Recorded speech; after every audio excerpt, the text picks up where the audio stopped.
Como reconhecer onde está o mover de Deus? Eu quero ler o texto de 2 Crônicas, ou nós vamos ler, você acompanhe na sua Bíblia, no seu tablet, no seu celular, o texto de 2 Crônicas 35, versos 20 a 27. Esta história de um bom rei, talvez não tanto quanto Davi, mas digamos um rei que marcou a história do povo de Israel, povo de Deus, povo de Judá. Ele empreendeu uma reforma transformadora da nação. Não é? Mas nós vamos acompanhar a história dele e os últimos dias de vida dele. Vamos ver como é que foi isso. Depois de tudo o que fizera Josias para restabelecer a ordem no templo, Neco, rei do Egito, partiu para uma guerra em Carquemes, no Eufrates. Josias marchou contra ele. E Neco, porém, mandou-lhe mensageiros dizendo: que tenho eu a ver contigo, rei de Judá? Não é a ti que vou atacar hoje, mas é com outra dinastia que estou em guerra. E Deus mandou que me apressasse. Deixa de te opores a Deus, que está comigo, para não suceder que ele te arruíne. Todavia, Josias não quis virar dele o seu rosto, mas disfarçou-se para pelejar contra ele. E não querendo ouvir as palavras de Neco, que saíram da boca de Deus, veio pelejar no vale de Meguido. E os flecheiros atiraram ao rei Josias. Então o rei disse aos seus servos: tirai-me daqui, porque estou gravemente ferido. Seus servos o removeram do carro e, pondo-o no seu segundo carro, trouxeram a Jerusalém. Ele morreu e foi sepultado nos sepulcros de seus pais. E todo Judá e Jerusalém prantearam a Josias. Ora, o restante dos atos de Josias e as suas boas obras, em conformidade com o que está escrito na lei do Senhor, e os seus atos, desde os primeiros até os últimos, eis que estão escritos no livro dos reis de Israel e de Judá. Deus abençoe a sua palavra. O rei Josias reinou sobre Judá durante 31 anos. Começou muito jovem, aos 16 anos, me parece. O seu reinado é digno de nota, pelos seus grandes reavivamentos espirituais da nação liderados por ele. Ele começou mandando fazer uma reforma, ao reformar, praticamente reconstruir o templo. E lá no templo, o responsável pela obra encontrou um livro. Que livro era este? O livro da lei do Senhor, que estava esquecido. Estava esquecido lá no meio dos escombros do templo. Foi encontrado. Trouxeram a Josias. E a Bíblia diz que quando ele leu a palavra do Senhor, a lei do Senhor, ele percebeu o quão distante estavam eles das palavras do Senhor. E então ele empreendeu este grande reavivamento. A reforma espiritual de Josias foi emblemática. Sobre ele, o cronista registra que ele fez o que era reto aos olhos do Senhor. Reinou durante 31 anos, fazendo o que era reto aos olhos do Senhor. E diz que ele andou nos caminhos de Davi, sem se desviar deles nem para a direita, nem para a esquerda. E sendo ainda moço, começou a buscar a Deus e a purificar Judá e Jerusalém de toda aquela idolatria. Capítulo 34 de 2 Crônicas, versículos 1 a 3. Ele fez também, como lemos aqui, boas obras, tudo em conformidade com a palavra, com a lei do Senhor. Mas depois de tudo isso que ele fez, e para reavivar espiritualmente a nação, ele decidiu obstinadamente entrar numa guerra contra o Egito. Vamos lembrar que o Egito, neste momento, era um dos grandes impérios, disputando aí com a Síria. Na verdade, o Egito estava e traçou o caminho exatamente pela terra ali de Judá. Ele estava indo para Carquemes, exatamente para combater a Síria, para enfrentar a Síria. Mas o rei Josias resolveu fazer guerra. Por que ele resolveu entrar nesta guerra que não era uma guerra contra ele?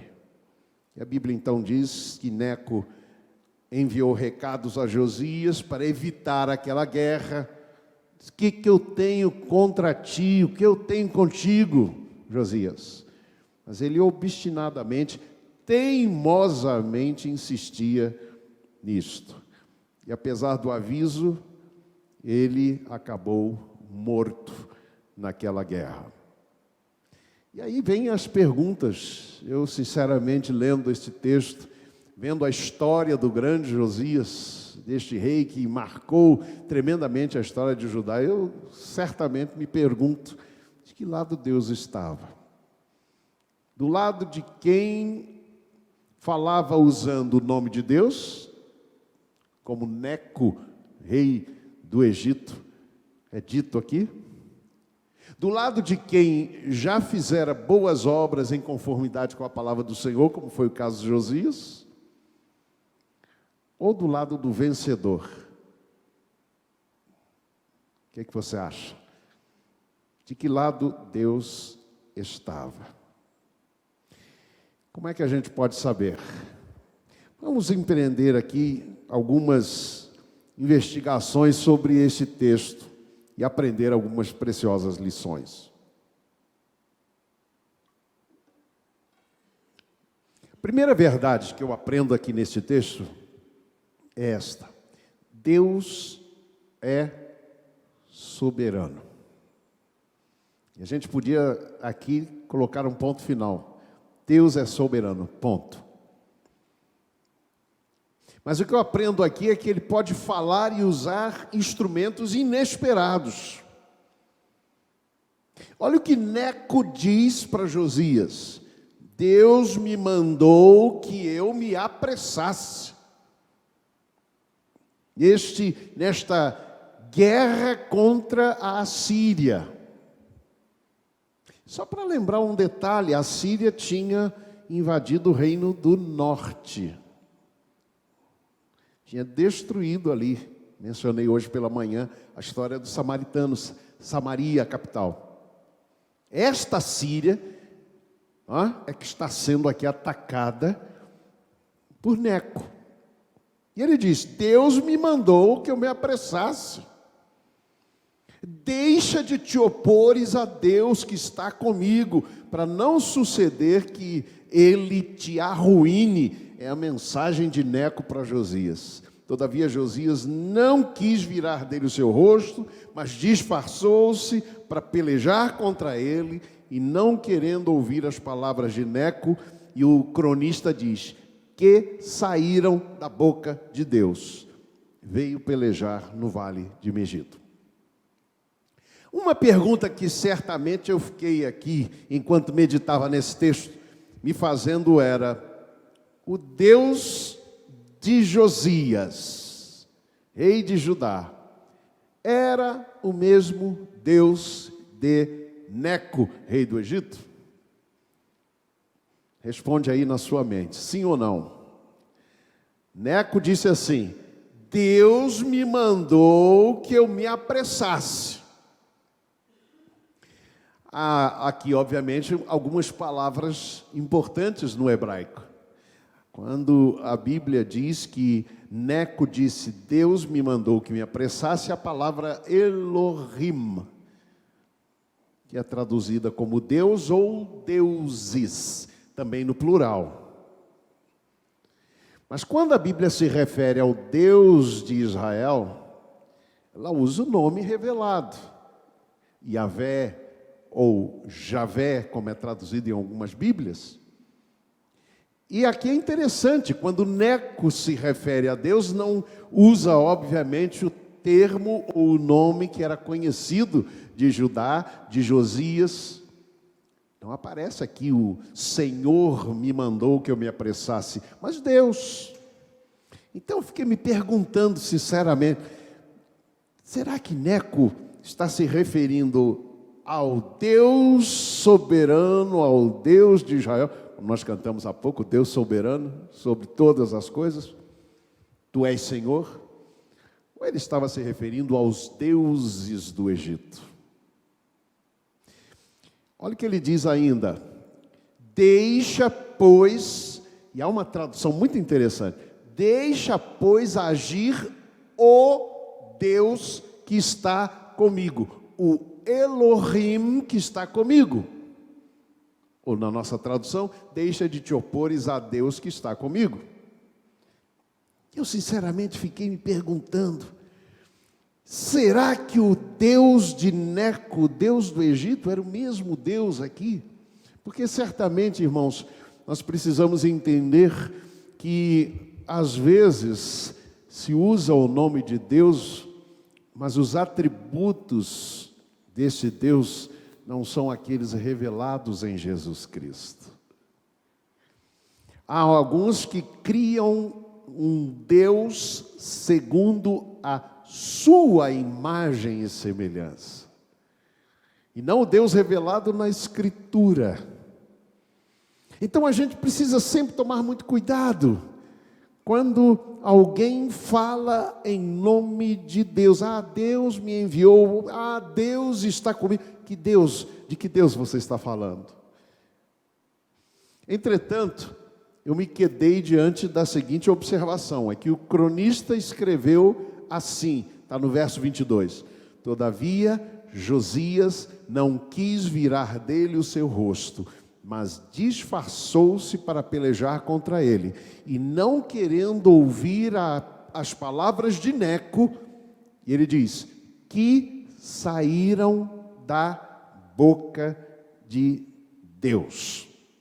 Veio pelejar no vale de Megido. Outra tradução que diz, mas Josias não desistiu de atacá-lo, pois estava firmemente decidido a combatê-lo, e não ouviu o que lhe dizia Neco, em nome de Deus. Deu-lhe combate no vale de Megido. Sim, o que o cronista conclui aqui é que era Deus mesmo, o Deus de Israel, o Deus soberano sobre todas as coisas, é que estava falando e estava usando Neco. Estava usando Neco aqui, com um instrumento nas suas mãos, um instrumento inesperado. Um instrumento inesperado. Portanto, a minha conclusão ao observar isso, eu lembrei de outros episódios da Bíblia, por exemplo, quando o povo de Judá é levado para o cativeiro da Babilônia, em 536, e quando eles retornam, eles fazem, porque o rei da Média Pérsia decidiu liberá-los e libertá-los. Isso está, inclusive, neste capítulo seguinte, aqui, de 2 Crônicas. Quem era o rei da Média Pérsia que decidiu atacar a Babilônia e em algum momento tomou uma decisão? Vou libertar este povo judeu do cativeiro. Isso está em Isaías capítulo 45. Sabe como é que é o nome desse rei? Vocês vão ficar aqui pensando que tem alguma coisa a ver com eleições, porque o nome desse rei era Ciro. Mas não tem nada a ver com eleições. Deus usou Ciro para libertar o povo de Judá lá do cativeiro. Um instrumento inesperado. O que eu aprendo aqui é que Deus não está limitado em suas ações, no seu agir e no seu mover a nós, irmãos. A igreja do Senhor, mas Ele usa outros instrumentos que Ele quiser. Isaías vai dizer, por exemplo, que Deus usou a Babilônia, Nabucodonosor, como navalha para cortar as nações. Deus usou Ciro para libertar o povo do cativeiro. O que a gente precisa ter a percepção aqui é que Deus é soberano. Usa quem quer, onde quer, quando quer e como quer. Amém? Segunda verdade que eu aprendi aqui nesse texto é que o bem e o mal, eles não são um monopólio de ninguém. Pessoas boas, às vezes, fazem más escolhas. E às vezes fazem o mal. Verso 22 diz assim: todavia Josias não quis virar dele o seu rosto, mas disfarçou-se para pelejar contra ele, e não querendo ouvir as palavras de Neco, que saíram da boca de Deus, veio pelejar no vale de Megido, ou Megido também. Vocês sabem que existe uma tradução da Bíblia em hebraico, da Bíblia hebraica em grego, a chamada Septuaginta, que foi escrita, ou começou a ser escrita nos primeiros séculos antes de Cristo, e foi terminada séculos no primeiro e segundo século depois de Cristo. A Septuaginta é muito usada, inclusive, em algumas traduções, não nas nossas, mas é usada em algumas traduções. Vocês sabem qual é a palavra hebraica para Megido, esta região que fica ali no vale de Jezreel, pertinho do Monte Carmelo? Quem já foi a Israel, e a gente sobe ali no Monte Carmelo, tem um lugar onde a gente faz normalmente um culto, lembrando ali da batalha de Elias e dos profetas de Baal. É muito interessante porque a gente sobe uma plataforma e ali a gente vê o Vale de Jezreel. Uma coisa linda, aquele vale enorme, e a gente está num alto.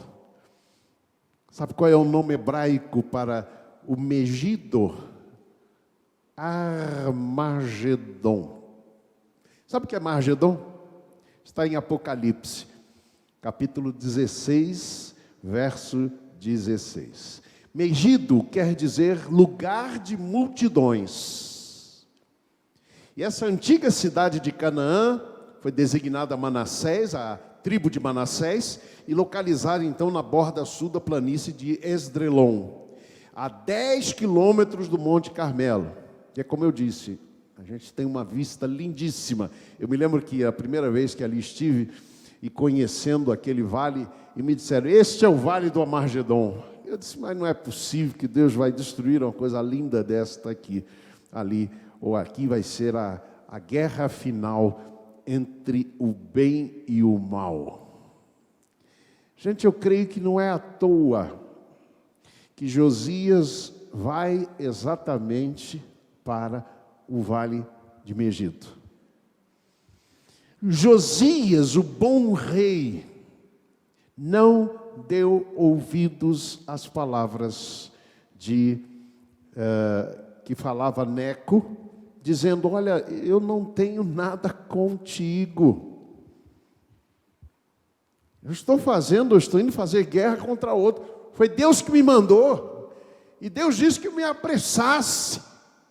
E se você me atrapalhar, o próprio Deus vai vir sobre você, vai te arruinar. E o cronista diz, mas Josias não deu ouvidos à palavra e foi para Megido enfrentar Neco. Que coisa, meus amados irmãos. A morte do bom Josias foi semelhante à morte do mau rei Acabe. Acabe era rei do reino do norte. E ele morreu da mesma forma que Josias. Olha o que diz o verso 23. Os flecheiros atiraram ao rei Josias. Então o rei disse a seus servos, tirai-me aqui porque estou gravemente ferido. Se você olhar a história da morte do rei Acabe, há muita semelhança. E eu já vou mencionar um dos fortes aspectos que está aqui na história da morte do rei Acabe, que está presente na morte do rei Josias. As palavras de Acabe são as mesmas do rei Josias. Estou gravemente ferido, tirai-me daqui. Também o flecheiro atira, lá em Acabe, atira ao léu e alcança Acabe. Aqui os flecheiros atiram e ferem gravemente Josias. E sabe de uma coisa? Acabe estava disfarçado. Josias também estava disfarçado.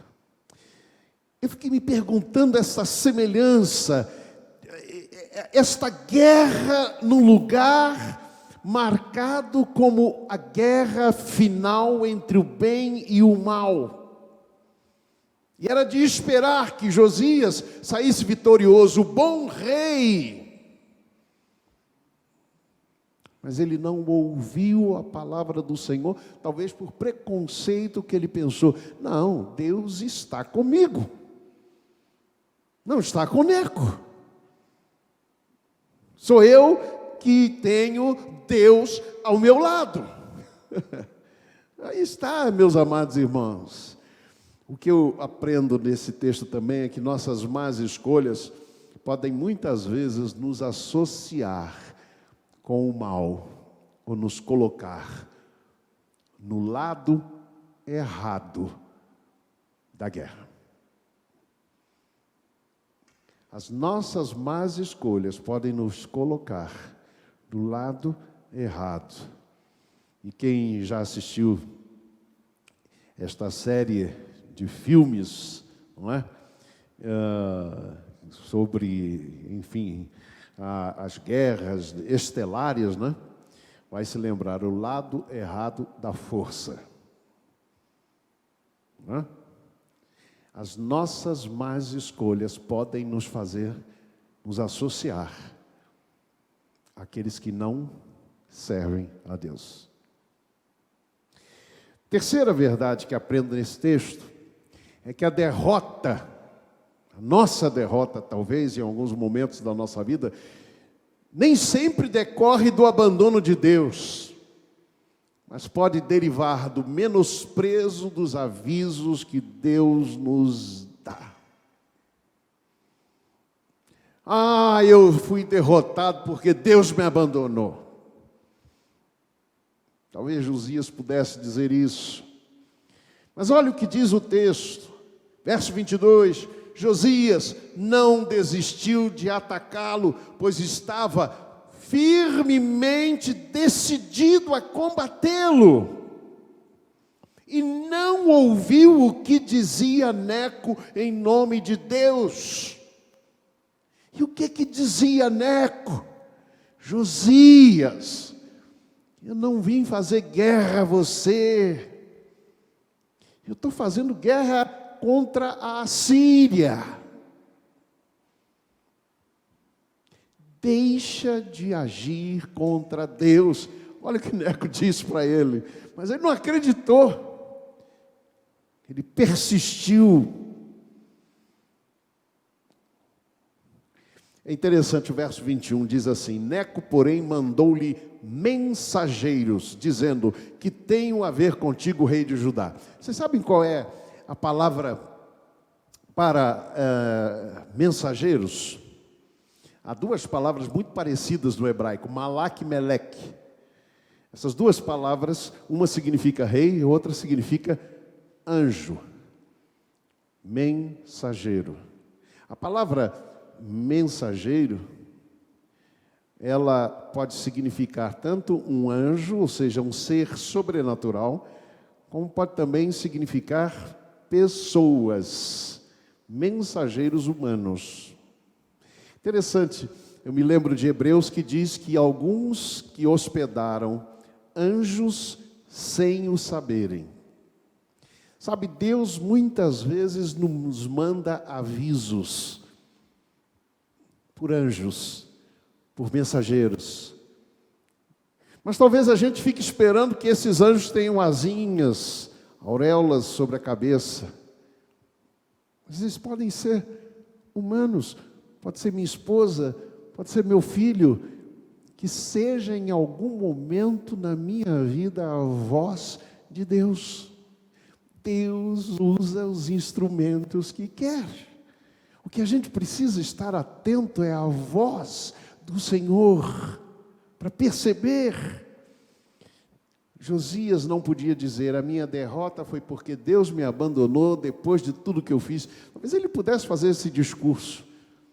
Depois de tudo que eu fiz, 31 anos reinando em Judá, corrigindo as mazelas que o meu próprio pai Manassés fez. Deus me abandonou na guerra. Meus irmãos, Deus avisou. E usou o instrumento que era Neco. Então, o que a gente precisa estar percebendo é que, às vezes, a nossa derrota pode acontecer porque nós fizemos más escolhas na nossa vida. Em quarto lugar, eu aprendo o seguinte, é que a certeza de que Deus está ao meu lado, nos caminhos que eu estou seguindo e trilhando, vem exatamente da adoção de preceitos divinos. A certeza de que Deus está ao teu lado, nos teus caminhos, vem da adoção de preceitos divinos. Como podemos pensar em prosperar em nossos caminhos se não reconhecemos Deus nestes caminhos? Quais foram os preceitos divinos que Josias aqui precisou ser lembrado, mas não se lembrou e desprezou? Primeiro princípio, Neco disse a ele, deixa Deus agir. Gente, que palavra dura do rei do Egito ao rei de Judá. Alguém que dizia, eu sirvo ao Senhor, precisou ouvir, deixa Deus agir. Talvez Deus precise dizer para nós algumas vezes assim, deixa eu agir, deixa eu agir. Porque muitas vezes podemos nos colocar nos caminhos do Senhor, com as nossas próprias mãos, com as nossas próprias estratégias, queremos resolver as coisas, ao invés de deixar Deus agir. Verso 21, deixa, pois, agir o Deus que está comigo, ou deixa de te opores a Deus que está comigo. Segundo princípio, obrigado. O segundo princípio, supera o preconceito. Aquilo que a gente disse logo no começo. Deus usa instrumentos inesperados, gente. Eu acho muito curiosa algumas narrativas do Novo Testamento sobre as curas que Jesus realizou. E uma destas curas, os discípulos vêm e pedem a Jesus, Senhor, vem e impõe as mãos sobre este homem para que fique curado. Aí Jesus pega, faz uma lama, não impõe as mãos, faz uma lamazinha, passa nos olhos do cego, vai lá se lavar e ele fica curado.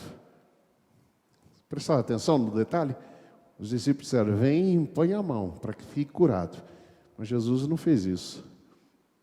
Ele usou outro instrumento, outra forma. Formas inesperadas, porque Jesus é soberano. É preciso superar o preconceito, a presunção de Josias. Era a seguinte: Deus está do meu lado, eu posso fazer o que bem entender. É isso que eu vejo aqui na atitude de Josias. Eu sou servo de Deus, eu tenho realizado a vontade de Deus, eu fiz um reavivamento no reino, Deus está comigo, eu vou fazer o que bem entender. A afirmação de Neco, rei do Egito: Deus está comigo. Simples assim. Então o preconceito de Josias talvez fosse este, que causou essa derrota. É de achar, não, Deus está comigo, não está com Neco. Gente, presta atenção, não havia nenhuma razão para aquela guerra. Ele simplesmente se meteu numa guerra que não era dele. Talvez por esta presunção de dizer, Deus está comigo, eu posso fazer o que eu quiser. Mas Deus não está com Neco, certamente não. É uma nação pagã. E talvez, eu fiquei pensando aqui, enquanto meditava nesse texto, quem sabe ele não estava lá lembrando de 400 anos de escravidão no Egito, dos seus antepassados, e disse, chegou a hora de me vingar. Chegou a hora de eu me vingar. Me fez lembrar de Abraão. Em Gênesis 20, 11, Abraão chega em Gerar, terra dos filisteus. Os filisteus eram inimigos históricos de Israel, né? Então Abraão chega lá. E aí vem aquela história da mentira dele sobre Sara, não é? Dizendo, Sara é minha irmã.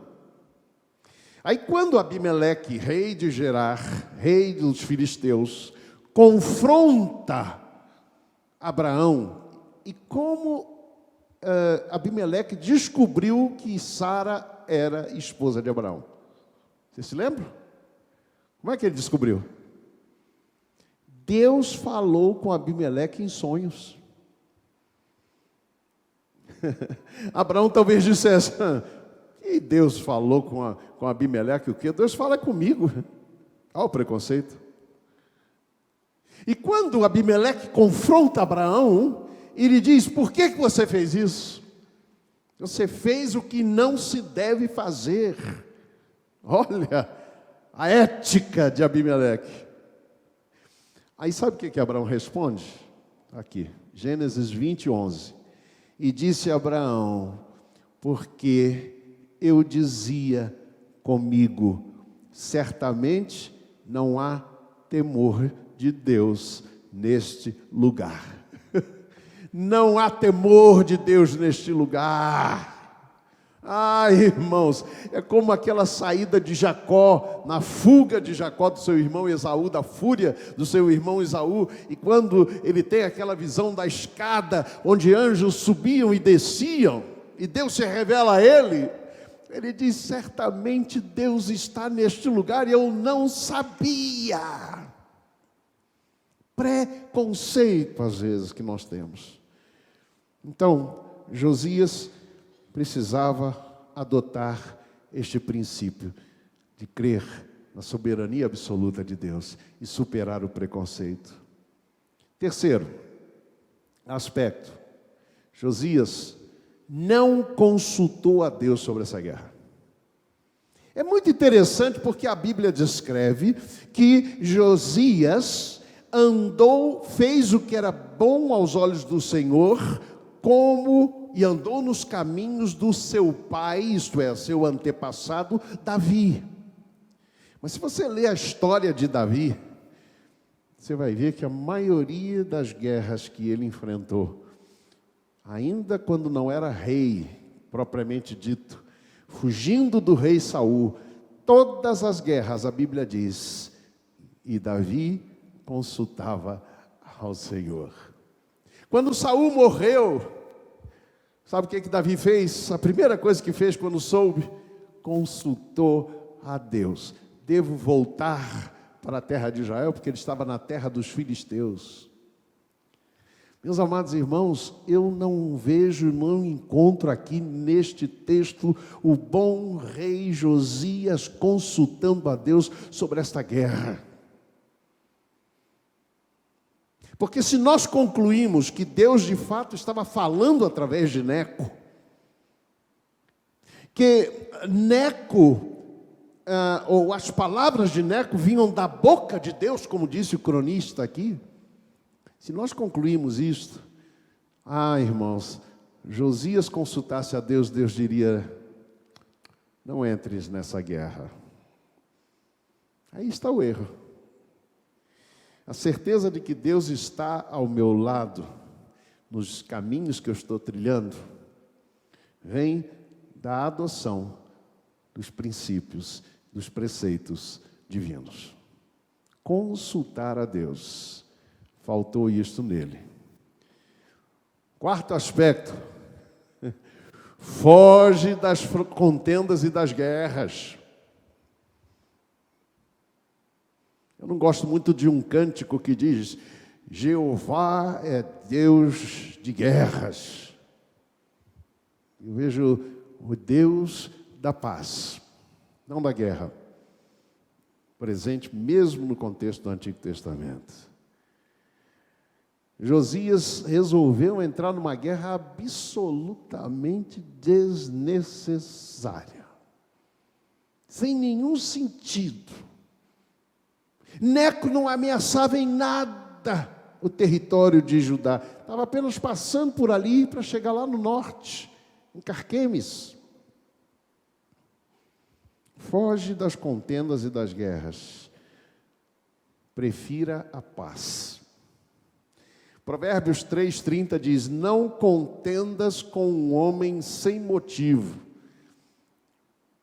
Eu quase complemento aqui o texto de Provérbios, nem com uma mulher. Não te havendo ele feito o mal. Prefira a paz, busque a paz.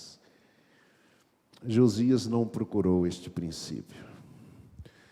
Mas talvez o mais forte na história de Josias, dos princípios que talvez ele tenha abandonado, foi quando ele se disfarçou para entrar na guerra.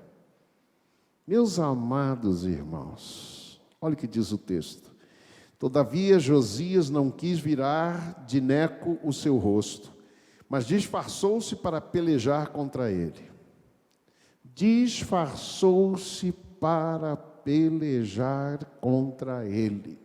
Josias alterou o modo de se vestir, de falar ou de se comportar para que não fosse reconhecido. A mesma coisa que fizera Acabe, que mesmo disfarçado e um homem atirando uma flecha ao léu, alcançou Acabe.